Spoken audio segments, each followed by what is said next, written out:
asalaamaaleykum.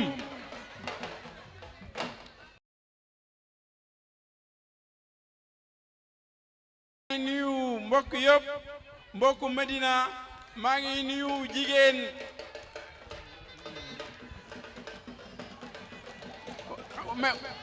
walo la mais man ngeen bañ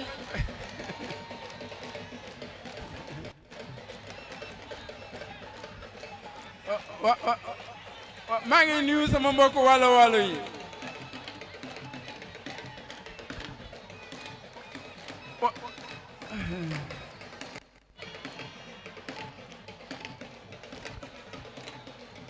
maa ngi gërëm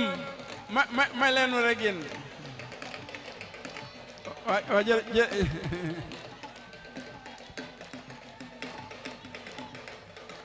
jërë leen jëf maa ngi gërëm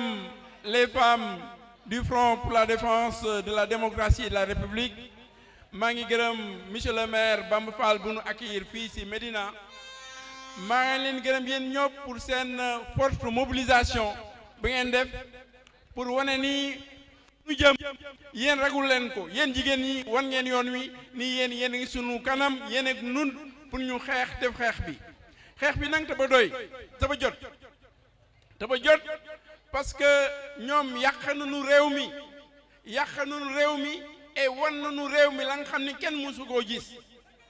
d'abord ñu wax nañu ko léegi Abdou Mbow ñoo na ci affaire assemblée nationale bi ñoom bu ñu ñëw di sàcc ay poste su député sàcc su président de l'Assemblée nationale mu di lu bees la nga xam ni kenn mësu koo gis c'est vrai que avant ñu sàcc poste national boobu sàccoon nañu déjà au niveau de l'Assemblée nationale poste de vice-président ba nga xam ne groupe parlementaire taxawu wàllu moo ko moomoon. Donc ils ont volé. Nous on considère, vous le savez tous, Ousmane Sonko n'est pas le président légitime de l'Assemblée nationale. Ils ont volé ce poste-là, ce poste est illégitime et nous allons continuer le combat.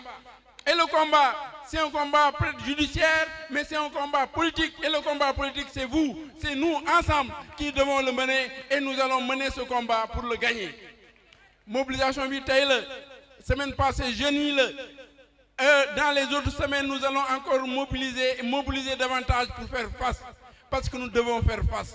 yàq nañu réew mi ñu ngi continuer di yàq réew mi il faut que nous mobilisions et que nous puissions faire face. jàmm bi jeex na parce que quand même mën nu bàyyi ñu yàq suñu réew ñu noppi ñu yàqaat suñu réew ñu noppi ñu sàcc assemblée nationale sàcc poste vice-président sàcc poste député sàcc poste président di sàcc di yàq réew mi di sàcc xaalisu réew mi yooyu yëpp yéen ñee ngeen gis ko ngeen xam ko ngeen teg ci seen ay bët. donc loolu déjà ñun wax nañu incha allah daan si jóg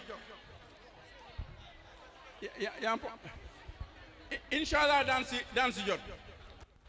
lu nu wax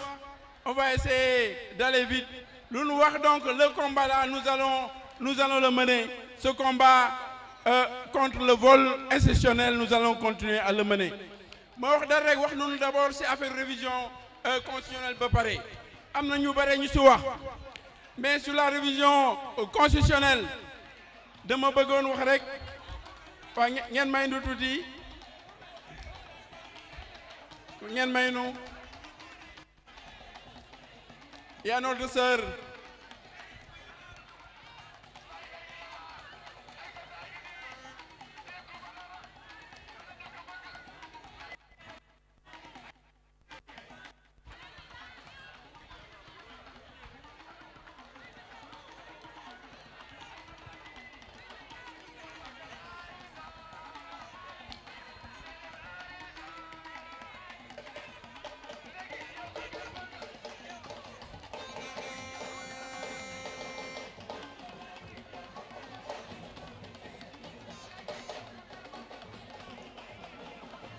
Aïssata mën nga toog nii toogal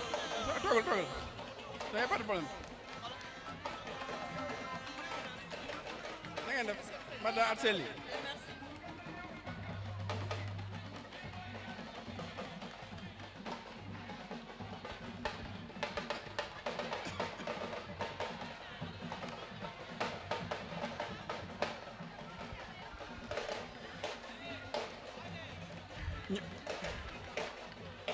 Nous souhaitons la bienvenue à notre sœur Aïssata Tall Sall, la présidente Aïssata Tall Sall. Xam ni yéen ñëpp xam ngeen ko xàmme ngeen ko si xeex bi rek pare parce que duñu wax rek waruñu dépasser heure bi lu bare mais si mbirum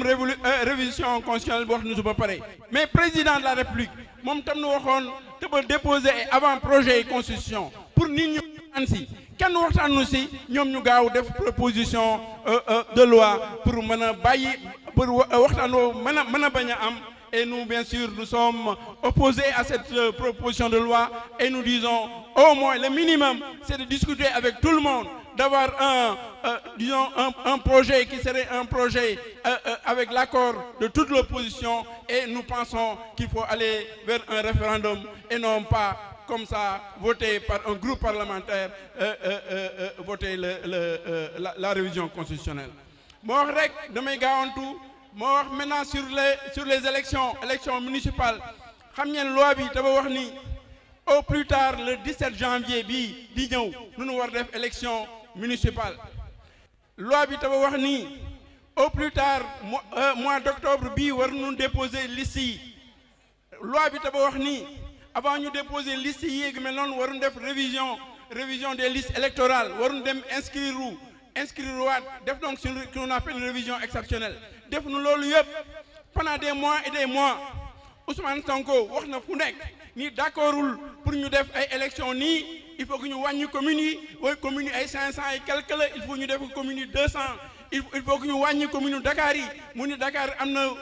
19 communes 4 communes rek war na doy ci Dakar et cetera donc loolu doon wax mu ni kenn mënul def élections yi il faut donc ñu changer donc l'ordre à ce niveau-là. Donc nous disons, nous pendant des mois et des mois, nous bind ministre de l'Intérieur. Le ministre de l'Intérieur répond que le ministre de l'Intérieur, loi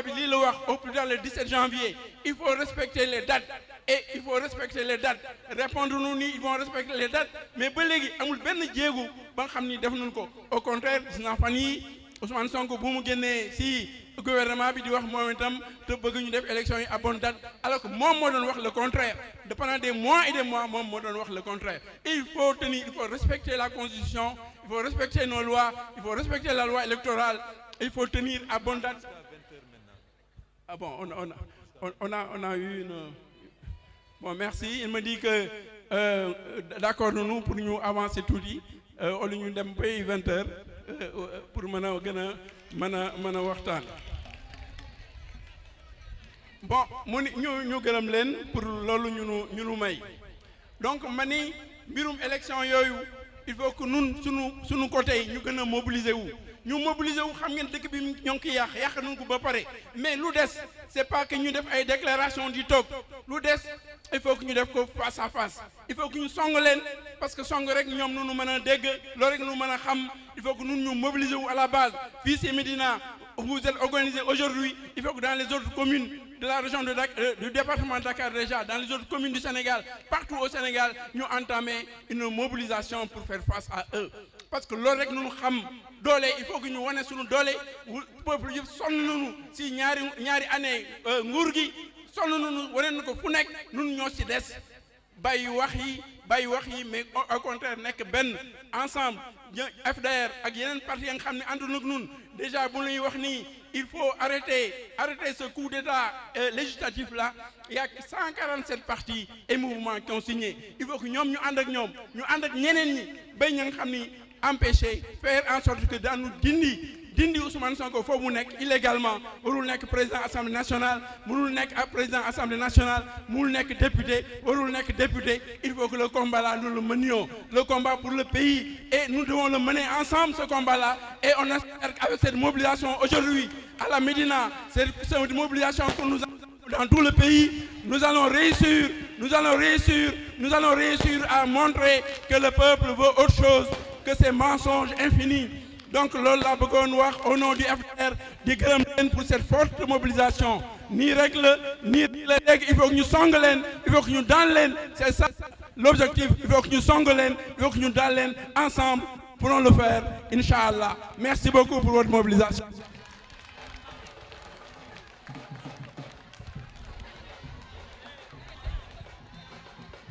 merci président Omar Sarr ma ne loolu ngeen di taal arrêté leen ko de dañu wax ne autorisation bi 20 heures moo ci ne 20 heures kon am na ñoo xam dañ leen jox kàddu ñu wax nee nañu délégation nouvelle responsabilité Ndeye Saly